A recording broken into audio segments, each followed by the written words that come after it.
12 truk terjebak dan 3 lainnya terseret banjir lahar hujan di Magelang, Jawa Tengah. 2 orang masih dicari.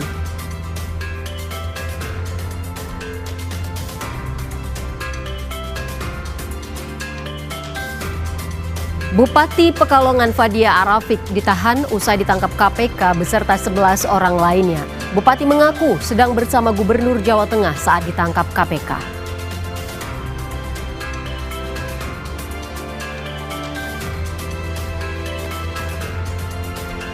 Terus diguyur hujan, longsor di Kabupaten Semarang, Jawa Tengah meluas. Warga khawatir longsor gerus permukiman.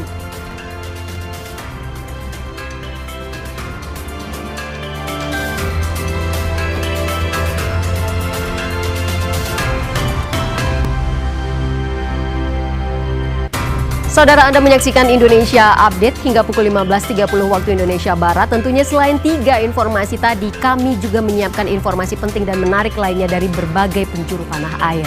Inilah Indonesia Update selengkapnya.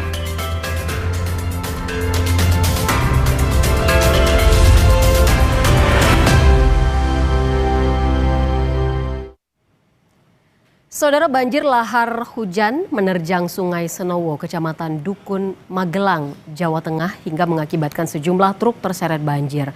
4 orang menjadi korban akibat kejadian ini. Mana uangnya, guys? Ya Allah, misalnya ya Allah. Ya Allah. Ya Allah, ya Allah. Inilah detik-detik truk terseret derasnya arus banjir lahar hujan di Magelang, Jawa Tengah. Berdasarkan informasi yang kami terima, pengemudi truk berhasil diselamatkan. Menurut Basarnas, ada 3 truk yang terseret aliran banjir lahar hujan. Kondisi ini terjadi usai hujan deras di puncak Gunung Merapi.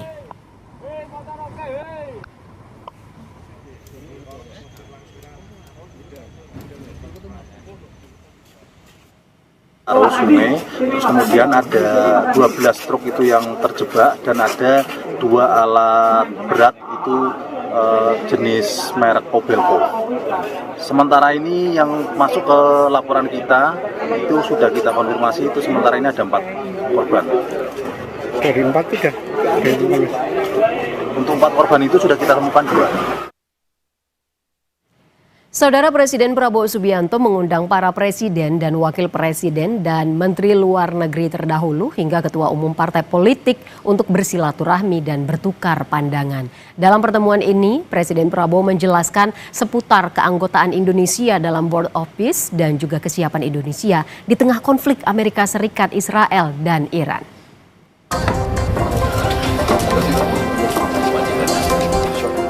Presiden ke-6 RI Susilo Bambang Yudhoyono menghadiri undangan Presiden Prabowo Subianto dalam jamuan makan malam di Istana Negara. Tak hanya SBY, Presiden ke-7 RI Joko Widodo juga turut menghadiri jamuan. Selain kedua presiden terdahulu, datang pula Wakil Presiden ke-10 dan 12 RI Yusuf Kala, Wakil Presiden ke-13 RI Maruf Amin, dan Wakil Presiden ke-11 RI Budiono. Menurut Sekretaris Kabinet Teddy Indrawijaya, pertemuan ini sebagai ajang silaturahmi sekaligus bertukar pandangan. Sejak tadi malam Bapak Presiden mengundang langsung seluruh presiden terdahulu, seluruh wakil presiden terdahulu, kemudian para menteri luar negeri terdahulu, termasuk juga para ketua umum partai politik yang di parlemen untuk berdiskusi, bersilaturahmi, saling bertukar pandangan. Bapak Presiden ingin mendengar pandangan dari tokoh-tokoh tersebut. Kira-kira itu. Oke. Nanti kita lihat. Selain Presiden dan juga Wakil Presiden terdahulu, Prabowo juga mengundang para Menteri Luar Negeri sebelumnya. Ketua partai politik yang ada di parlemen juga menghadiri jamuan makan malam di Istana Negara. Dalam pertemuan ini, Prabowo menjelaskan alasan ikut Board of Peace dan juga kesiapan Indonesia mengantisipasi dampak perang Amerika Serikat, Israel, dan Iran. Dari penjelasan Pak Prabowo tentang BOP itu adalah penjelasan yang mungkin sudah Pak Prabowo sampaikan kepada MUI dan Ormas Islam. Ya, penjelasan yang menurut saya beliau menjelaskan pilihan yang memang terberat dari yang ada, yang paling mungkin dari yang ada. Lalu beliau juga menjelaskan tentang perkembangan tentang Iran, Israel hari ini. Intinya pada pertahanan kita, pada kesiapan kita menghadapi krisis itu. Beliau menjelaskan tentang kesiagaan pangan kita, kesiagaan energi kita. Pertemuan ini menjadi momentum konsolidasi dan komunikasi antar tokoh nasional di tengah dinamika global dan tantangan geopolitik yang terus berkembang. Tim Liputan Kompas TV. Saudara Menteri Luar Negeri periode 2001 hingga 2009 Hasan Wirayuda menyampaikan pandangannya tentang kemungkinan Indonesia menjadi mediator dalam konflik AS Israel dan Iran. Hasan Wirayuda menjadi salah satu Menteri Luar Negeri terdahulu yang ikut menghadiri jamuan makan malam di Istana Negara. Ia menyebut dalam pertemuan dengan Presiden Prabowo Subianto ada beberapa hal yang jadi sorotan. Di antaranya dampak konflik AS Israel dan Iran terhadap Indonesia serta bagaimana keanggotaan Indonesia dalam BOP di tengah konflik itu.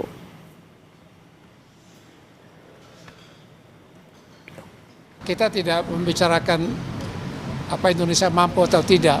Itu kan pemikiran awal. Dengan kata lain untuk menjadi mediator kan harus juga ada penerimaan dari dua pihak yang bertikai. Dan kita belum lihat tanda-tanda itu. Kita bahas, tapi juga dalam konteks perkembangan mutakhir. Apakah dengan perang yang berkecamuk di Iran ini akan melemahkan, kemungkinan melemahkan posisi dan mandat BOP. Kita akan berhitung lagi dari sisi itu. Menteri Luar Negeri Sugiono menyebut ada 15 warga negara Indonesia yang segera akan dievakuasi dari Iran. Perencanaan evakuasi saat ini masih disusun karena ruang udara tidak bisa dipakai sama sekali karena alasan keamanan.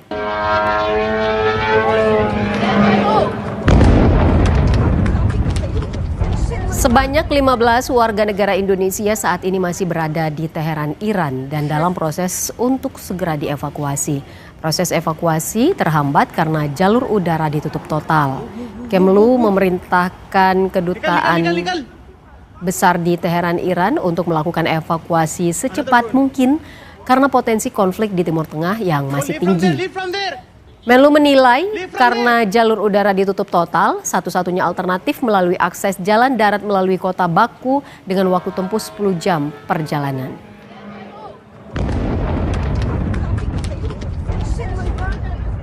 Tengah eskalasi yang semakin meningkat, tadi siang juga saya sudah memerintahkan kepada dubes kita di Tehran untuk mengambil langkah-langkah evakuasi yang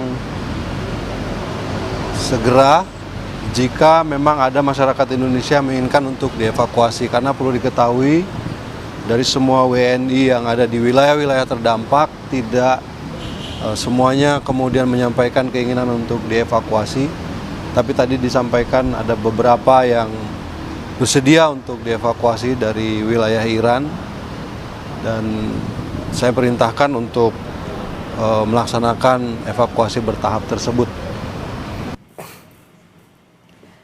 Bupati Pekalongan Fadia Arafik ditahan usai ditangkap KPK beserta 11 orang lainnya. Bupati mengaku sedang bersama Gubernur Jawa Tengah saat ditangkap KPK. Selengkapnya kami hadirkan setelah jeda.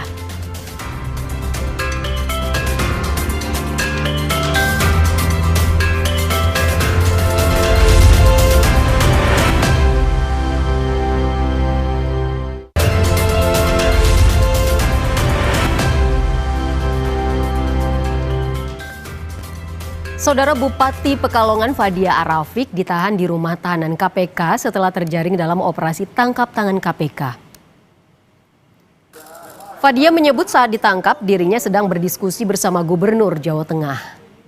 Ia juga membantah saat ditanya keterlibatannya dalam proyek perusahaan miliknya dalam pengadaan barang dan jasa di lingkungan pemerintah Kabupaten Pekalongan. Menurut juru bicara KPK Budi Prasetyo, penangkapan ini berkaitan dengan dugaan korupsi pengadaan barang dan jasa. Selain Bupati Pekalongan, Fadia Arafik, ada 11 orang lainnya yang juga ditangkap. Saat penangkapan saya mereka menggerebek ke rumah, saya sedang sama Pak Gubernur Jawa Tengah. Jadi saya tidak ada OTT apapun, barang serupiah pun, demi Allah nggak ada. Ibu bersama Gubernur Jawa Tengah membahas apa, Ibu? Nggak membahas izin bahwa saya besok nggak bisa hadir acara MBG gitu. MBG? Ibu ikut proyek dalam pengadaan PBJ juga, Bu, ya, perusahaannya, Bu? Enggak, saya tidak ikut, Mbak. Itu apa itu? Ya. Itu bukan punya saya nggak pernah ikut. Itu perusahaan siapa, Bu? Itu perusahaan dari keluarga, bukan saya. Oke, terima kasih ya, Mas. Yang penting saya sampaikan kepada saya tidak pernah OTT dan tidak ada barang serupiah pun di saya, demi Allah. Walaupun di kepala dinas saya pun juga tidak ada serupiah pun. Tapi kita mengikuti aja lah, biarin aja. Ada pesan-pesan untuk pada Allah aja nanti, Bang. Ada pesan-pesan untuk warga Pekalongan? Nggak ada, Bang. Mudah-mudahan semua kondusif baik. Nanti siapa yang jahat akan dibalas oleh Allah. KPK menetapkan Bupati Pekalongan Fadia Arafik sebagai tersangka kasus korupsi pengadaan jasa outsourcing di Pemkab Pekalongan. Bupati Pekalongan diduga bekerja sama dengan sebuah perusahaan swasta yang berisikan tim suksesnya saat pilkada. Bupati juga diduga mengintervensi para pejabat di bawahnya untuk memilih perusahaan itu dalam proyek pengadaan barang dan jasa berupa tenaga outsourcing. Bahwa berdasarkan kecukupan alat bukti dalam dugaan tindak pidana korupsi terkait pengadaan jasa outsourcing dan pengadaan lainnya di lingkungan pemerintah Kabupaten Pekalongan tahun anggaran 2023-2026, KPK menaikkan perkara ini ke tahap penyidikan dengan menetapkan satu orang tersangka, yaitu Saudari FAR, selaku Bupati Pekalongan periode 2025-2030. KPK selanjutnya melakukan penahanan terhadap Saudari FAR untuk 20 hari pertama sejak tanggal 4 hari ini sampai dengan tanggal 23 Maret 2026. PT RNB itu dibentuk oleh suami dan anak dari Bupati, ya. Kemudian turut serta aktif dalam pengadaan barang dan jasa dan pada akhirnya mendapat pekerjaan pengadaan barang dan jasa. Nah, ini disinilah titiknya ya, rekan-rekan. Pada periode tersebut, FAR melalui MSA dan orang kepercayaannya diduga melakukan intervensi kepada para kepala dinas agar memenangkan PT RNB untuk pengadaan jasa outsourcing di sejumlah dinas, kecamatan, hingga rumah sakit umum daerah di Kabupaten Pekalongan. Kemudian sepanjang tahun 2023-2026 terdapat transaksi masuk ke PT RNB senilai 46 miliar yang bersumber dari kontrak antara PT RNB dengan perangkat daerah di Pemkab Pekalongan. Kemudian dari uang tersebut yang digunakan untuk pembayaran gaji pegawai outsourcing hanya sebesar 22 miliar. Berarti ada lebihnya dikurangi sekitar 24 miliar. Sisa diantaranya dinikmati dan dibagikan kepada keluarga Bupati dengan total mencapai 19 miliar atau sekitar 40%-nya dari total transaksi. Saudara, longsor di Dusun Bandungan, Desa Kalongan, Kecamatan Ungaran Timur, Kabupaten Semarang, Jawa Tengah semakin meluas. Tingginya curah hujan membuat tanah terus bergerak sehingga patahan longsor kian mendekati permukiman dan membuat warga mulai khawatir. Berikut ini laporan jurnalis Kompas TV, Novelia Hasana dan juru kamera JB Roy. Ya saudara, di Jalan Arjuna di belakang saya ini terjadi longsor yang dimana sejak tahun 2022 hingga saat ini itu secara perlahan hingga akhirnya lebar hingga kurang lebih 60 meter seperti sekarang. Terlihat di belakang saya yang akan ditunjukkan oleh juru kamera saya, JB Roy, itu ada terlihat tampak longsoran tanah yang dimana kontur tanah ini tuh di bawahnya itu adalah berupa aliran air sehingga apabila terjadi hujan deras ataupun curah hujan tinggi, maka pergerakan tanah akan kembali terjadi. Ya saudara, emang untuk longsor ini sendiri itu sudah terjadi sejak 2022 hingga saat ini. Tidak langsung seperti sekarang, secara perlahan amblas longsornya dan ini mengarah ke arah perkebunan dan juga persawahan warga. Nah, untuk saat ini juga masih terjadi retakan-retakan tanah dikarenakan memang curah hujan di Kabupaten Semarang ini masih dikatakan masih terbilang tinggi dalam beberapa waktu terakhir. Untuk sekitar longsor ini ada sekitar 13 KK dalam radius sekitar 100 meter dari titik longsor di Jalan Arjuna ini, dan juga hingga saat ini warga juga masih menunggu mitigasi bencana dari Pemprov maupun dari Pemkab terkait dengan warga-warga yang rumahnya dalam sekitar radius 100 meter dari titik longsor itu ada sekitar 13 KK untuk nantinya apakah ada di lokasi ataupun adanya penanganan lebih lanjut, karena hingga saat ini penanganan saat ini ada alarm apabila terjadi pergerakan tanah terbaru. Novelia Hasanah, JBR Roy, Kompas TV, Semarang, Jawa Tengah.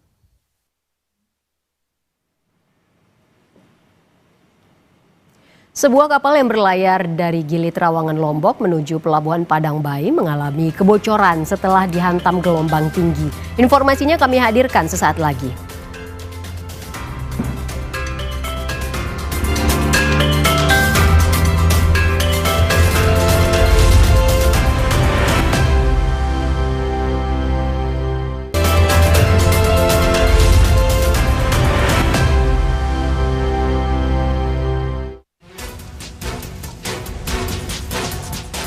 Seluruh penumpang kapal Cepat Putri Island 02 ini panik saat kapal mengalami kebocoran.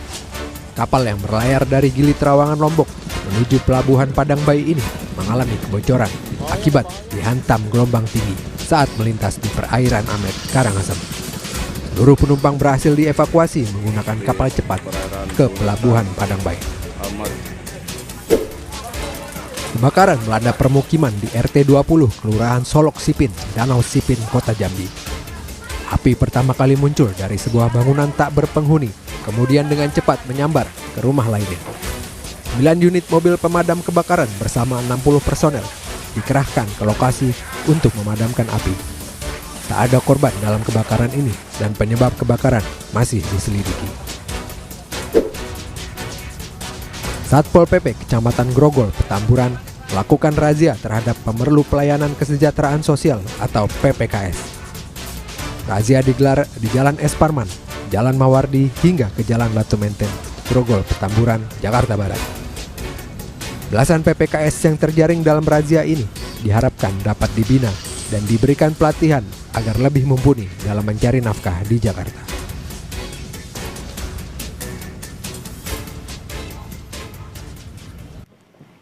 Saudara, ada kabar gembira untuk warga Semarang. Wali Kota Semarang Agustina Wilujeng Pramestuti memperluas jangkauan program sekolah swasta gratis menjadi 133 sekolah dari sebelumnya 129 sekolah. Pada tahun sebelumnya, program sekolah swasta gratis Pemkot Semarang menjangkau 129 sekolah. Di tahun 2026, kini bertambah menjadi 133 sekolah. Perluasan jangkauan sekolah swasta gratis tersebut mencakup 40 taman kanak-kanak, 48 sekolah dasar, 45 sekolah menengah pertama swasta yang tersebar di seluruh wilayah Kota Semarang. Hal tersebut disampaikan Wali Kota Semarang, Agustina Wilujeng Pramestuti, saat kegiatan penyerahan bantuan sekolah swasta gratis dan diskusi soal perubahan peraturan Wali Kota tentang sistem penerimaan murid baru tahun 2026 di Aula Balai Kota Semarang. Wali Kota Semarang menyampaikan apresiasi kepada yayasan dan lembaga pendidikan yang secara sukarela bersedia menjadi sekolah gratis. Sinergi ini dinilai sangat membantu lapisan masyarakat kurang mampu untuk mendapatkan kepastian jaminan pendidikan bagi putra-putri mereka. Kita sekarang dari 126 sekolah yang menjalankan sekolah gratis, ini sekarang jadi 133 sekolah. Upayakan kan mencari peraturan yang mendukung bagaimana kita bisa memberi beasiswa kepada anak-anak langsung ke sekolahannya, tapi parsial. Kalau ini kan satu sekolahan itu diberi hibah supaya mereka tidak memungut kepada orang tua siswa suatu sekolahan ini. Terkait perubahan perwal tentang SPMB 2026, Wali Kota Semarang Agustina Wilujeng Pramestuti menekankan pembaruan regulasi setiap tahun sangat penting untuk membangun kepercayaan masyarakat, serta menutup celah praktik titip menitip siswa. Dan melalui integrasi antara sekolah gratis dan sistem pendaftaran yang bersih, diharapkan ekosistem pendidikan di Kota Semarang dapat terus meningkat dan mendukung kenaikan indeks pembangunan manusia. Tim Liputan, Kompas TV, Semarang, Jawa Tengah. Saudara, demikian Indonesia Update hari ini. Terima kasih. Sampai jumpa.